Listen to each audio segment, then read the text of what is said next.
Hello friends, எல்லாரும் எப்படி இருக்கீங்க? இன்னைக்கு உங்களுக்காக ஒரு ஸ்பெஷலான ஸ்நாக்ஸ் ஐட்டம் செஞ்சு காட்ட போறேன். அது என்னன்னா ரொம்ப நல்லதுக்கு, வயிற்றுக்கு ஜீரண சக்தியாகவும், ரெண்டாவது வயிற்று இருக்கிற பூச்சிலாம் வெளியேற்றும். அதுல ஏகப்பட்ட சத்து சுண்டைக்கால.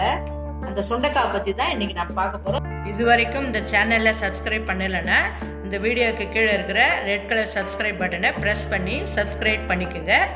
கூடவே இந்த பெல் பட்டனையும் ப்ரெஸ் பண்ணிக்கோங்க. தினம் தினம் புது புது வீடியோக்கள் உங்களுக்காக வந்து சேரும். இந்த சுண்டைக்காய் வச்சு தான் உங்களுக்கு ஒரு ஈவினிங் ஸ்நாக்ஸ் மொறுமொறுப்பான பால் சுண்டைக்காய் பக்கோடா செய்ய போறேன் நான். அதுக்கு தேவையான பொருட்கள்லாம் பாருங்க. சுண்டைக்காய் இது நம்ம வந்து 1-2 நசிக்கணும். இப்போ இது முழு சுண்டைக்காயா இருக்கு. நம்ம ஒரு சின்ன கல் எடுத்து பாதி நசிக்க போறோம். இதை பக்கோடா செய்யறதுக்கு முன்னாடி அந்த மாதிரி செஞ்சுக்கணும். முழு சுண்டைக்காய் உங்களுக்கு காட்டுறதுக்காக வச்சிருக்கேன். பால் சுண்டைக்காங்க கசப்பே இருக்காது. அடுத்த கடலை மாவு, தேவையான அளவு மிளகாய்த்தூள் எடுத்துக்கலாம். வெறும் மிளகாய்த்தூள், உப்பு, கொஞ்சமா அரிசி மாவு, கரம் மசாலா பவுடர் கொஞ்சம் தேவையான அளவு எடுத்துக்கலாம். பெருங்காயத்தூள் அதுல போடுறது ஜீரண சக்திக்காக பெருங்காயத்தூள். இதுதாங்க இதுக்கு தேவையான பொருள். இப்ப நம்ம இந்த பால் சுண்டைக்காய் பக்கோடா செய்யறதுக்கு முதல்ல நம்ம இப்ப எடுத்துட்டு போய் இந்த பால் சுண்டைக்காயை 1-2 தட்டிக்கலாம். அதாவது பாதி நசுக்கலாம். கழுவி வச்சிருக்கோம், மறுபடியும் கழுவ கூடாது. இந்த விதை அப்படியே தாங்க இருக்கணும். உடம்புக்கு நல்லது. வயிற்றுல இருக்கிற பூச்சிலாம் வெளியேற்றுது சாப்பிட்டா. இப்ப போய் நம்ம இதை 1-2 தட்டிக்கலாம். பக்கோடா செய்யறதுக்கு முன்னாடி இங்க பாருங்க, இந்த மாதிரி ஒரு குட்டி உரல் எல்லார் வீட்லயுமே இருக்கும். இங்க பாருங்க, அப்படி இல்லைன்னா ஒரு தட்டுல வச்சுட்டு கூட நீங்க மத்துல கூட நசிக்கலாம். இது இல்லாதவங்க ஒரு தட்டுல ஒரு ஸ்டீல் தட்டு மேல வச்சுட்டு கூட மத்துல கூட நசிக்கலாம். இந்த மாதிரி 1-2 நசிக்கலாம். ஏன்னா அதுல ஊறணும் இல்லையா, உப்பு காரம் ஊறுறதுக்காக நம்ம அதை நசுக்கிறோம். பாதியா ஆகணும். அப்பதான் அதுக்குள்ள உப்பு காரம் நம்ம போடுற மசாலா எல்லாம் அதுக்குள்ள போச்சுன்னா சாப்பிட்றதுக்கு நல்லா இருக்கும். பாருங்கம்மா, இந்த மாதிரி 1-2 நசுக்கி எடுத்துட்டு பாத்தீங்களா, விதை வெளியே வரக்கூடாது, ஆனா நசுக்கணும். இந்த மாதிரி நசுக்கி எடுத்துட்டு இப்ப நம்ம மாவு ரெடி பண்றோம். அதுல போட்டு பேசி நம்ம பொறுப்பான பால் சுண்டைக்காய் பக்கோடா செய்யலாம். பாருங்க, இந்த மாதிரி பேசி எண்ணெய் காஞ்சிச்சு. இப்போ இந்த மாதிரி ஒன்றா போட்டு எடுக்கணும். உதிரியா வருங்க, நல்லா இருக்கும், டேஸ்டா இருக்கும். சுண்டைக்காய் எப்படி இருக்குன்னு நினைக்காதீங்க. இது பால் சுண்டைக்காங்க.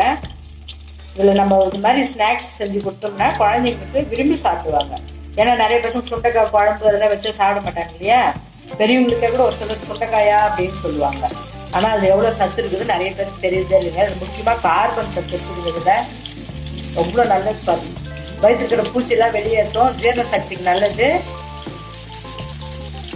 நல்லா பசி எடுக்கும். இதை சாப்பிட்டோம்னா நல்ல பசி தூண்டும். இது சுண்டைக்காய் எவ்வளோ டிஃப்ரெண்ட்டாக இருக்குது பாருங்க, பார்க்கறதுக்கு டேஸ்ட்டாக இருக்குங்க, முறுன்னு. பாருங்கம்மா, நான் செஞ்ச இந்த சுண்டைக்காய் பக்கோடா பிடிச்சிருந்ததுன்னா நீங்கள் மார்க்கெட்டில் எல்லா இடத்துலையுமே கிடைக்குது. நீங்கள் வாங்கி அதை செஞ்சு சாப்பிட்டு பார்த்து உங்கள் கமெண்ட்ஸ் எனக்கு சொல்லுங்கள். உங்கள் ஃப்ரெண்ட்ஸுக்கிட்ட ஷேர் பண்ணுங்கள். இந்த சேனலுக்கு நீங்கள் புதுசாக வந்துருந்தீங்கன்னா மறக்காமல் சப்ஸ்கிரைப் பண்ணுங்கம்மா. பாருங்க, நல்லா உங்களுக்கு ஏதாவது டவுட் இருந்தா என்கிட்ட கேளுங்க, நான் உங்களுக்கு சொல்றேன்.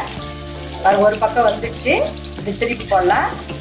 பாருங்க, சுண்டைக்காய் பக்கோடா எவ்வளோ ரெடியா நல்லா இருக்கு பாருங்க, மொறுன்னு இருக்கு பாருங்க, டேஸ்டா இருக்குங்க. இது எப்படி இருக்குன்னு நினைக்காதீங்க, நல்லா டேஸ்டா இருக்கும். நான் ஏற்கனவே நிறைய முறை இதை ட்ரை பண்ணியிருக்கேன். உங்களுக்கு சொல்லணுன்றதுக்காகவே நான் இன்னைக்கு செஞ்சு காட்டுறேன்.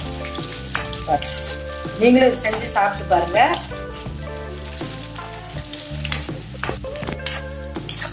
பாருங்கம்மா, சுண்டைக்காய் பக்கோடா நல்லா வெந்து ரெடி ஆயிடுச்சு. பாருங்க, பார்க்கறதுக்கே நம்ம சாப்பிடணும் போல தோணுது. அவ்வளோ நல்லா இருக்கு பாருங்க. நீங்களும் இதை இன்னைக்கே செஞ்சு பாருங்க. செஞ்சு பார்த்துட்டு உங்க கமெண்ட்ஸ் எனக்கு மறக்காம சொல்லணும். உங்களுக்காக தான் எனக்கு ஞாபகம் வந்து இது உங்களுக்கு செய்யணும்னே செஞ்சுங்க. பாருங்க, எவ்வளோ நல்லா இருக்காங்க, மொறுன்னு வந்தாச்சு. இப்போ இதை எடுத்துடலாம். உங்க ஃப்ரெண்ட்ஸுக்கு, உங்க ஃபேமிலி மெம்பர்ஸ்லாம் இருந்தால் இதை செஞ்சு பார்த்து சாப்பிட்டு பார்த்து எனக்கு உங்க கமெண்ட்ஸ் உடனே சொல்லுங்க.